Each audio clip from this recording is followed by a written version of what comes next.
ತುಂಬ ಖುಷಿಯಾಗತ್ತೆ ಸರ್. 21 ವರ್ಷಗಳ ನಿರಂತರ ಛಲ ನಿಮ್ಮದು. ಉದ್ದೇಶ ಈಡೇರಿಸ್ಕೊಂಡು ಹೋಗ್ತಾನೇ ಇದ್ದೀರಾ. ದಣಿವಾಗೋದಿಲ್ವಾ ಅನ್ಸುತ್ತೆ ನಿಮ್ದೆಲ್ಲ ಪ್ರಯತ್ನಗಳನ್ನು ನೋಡುವಾಗ? ಇಲ್ಲ, ಮಕ್ಕಳ ಮುಖ ನೋಡಿದಾಗ ದಣವಾಗಲ್ಲ.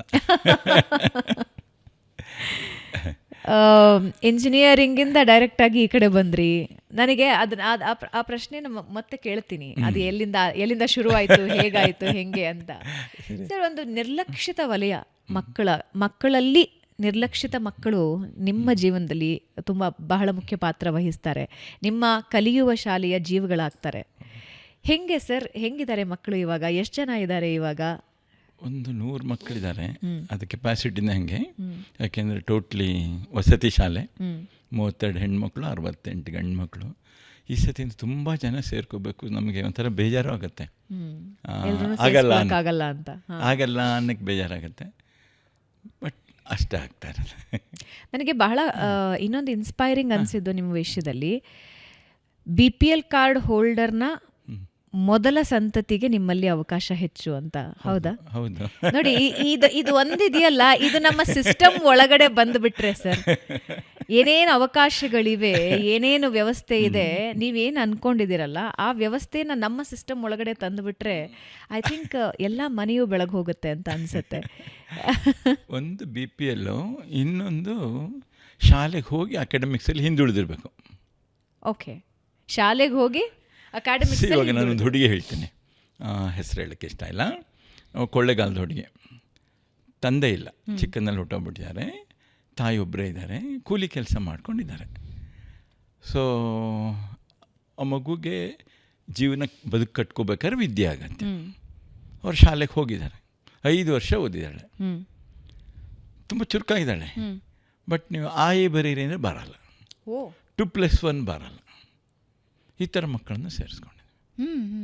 ಸೊ ಶೈಕ್ಷಣಿಕವಾಗಿ, ಸಾಮಾಜಿಕವಾಗಿ, ಆರ್ಥಿಕವಾಗಿ ಅಥವಾ ಫ್ಯಾಮಿಲಿ ವ್ಯವಸ್ಥೆಗಳು ಎಲ್ಲ ಥರದ್ದು ಅವಕಾಶ ವಂಚಿತ ಮಕ್ಕಳು ಅಂತ.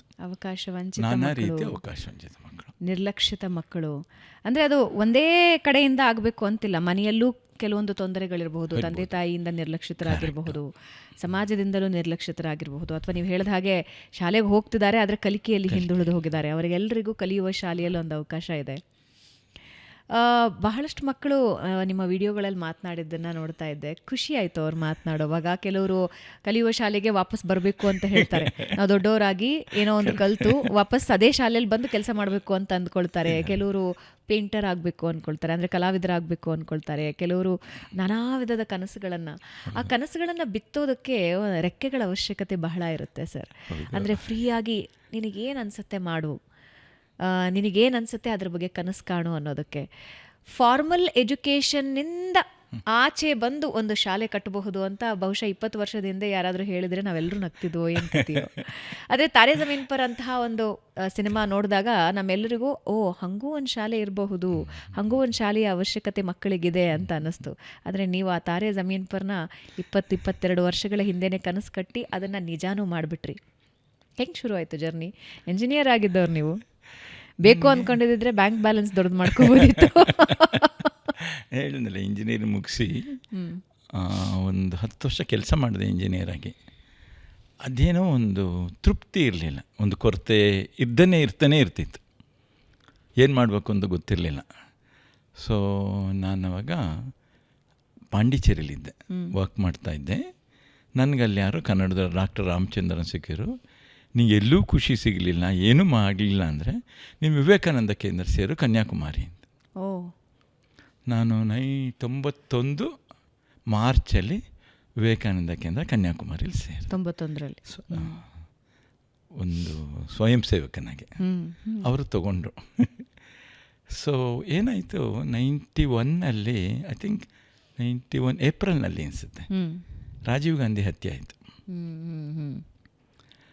ಆ ಕನ್ಯಾಕುಮಾರಿ LTT ಪ್ಲೇಸ್ಗೆ ತುಂಬ ಹತ್ತಿರ, ಶ್ರೀಲಂಕಾಕ್ಕೆ ಹತ್ತಿರ. ನೀವು ನೋಡಿದ್ದೀರಾ ಅದು? ಕನ್ಯಾಕುಮಾರಿ ನೋಡಿದ್ದೀನಿ, ಹೌದು. ರಾಕ್ ಮೆಮೋರಿಯಲ್ ಒಳಗಡೆ ಅದಕ್ಕೆ ಅಡ್ಜಸೆಂಟಾಗಿ 100 ಎಕರೆ ಕ್ಯಾಂಪಸ್ ಇದೆ, ವಿವೇಕಾನಂದ ಕೇಂದ್ರ ಅಂತ.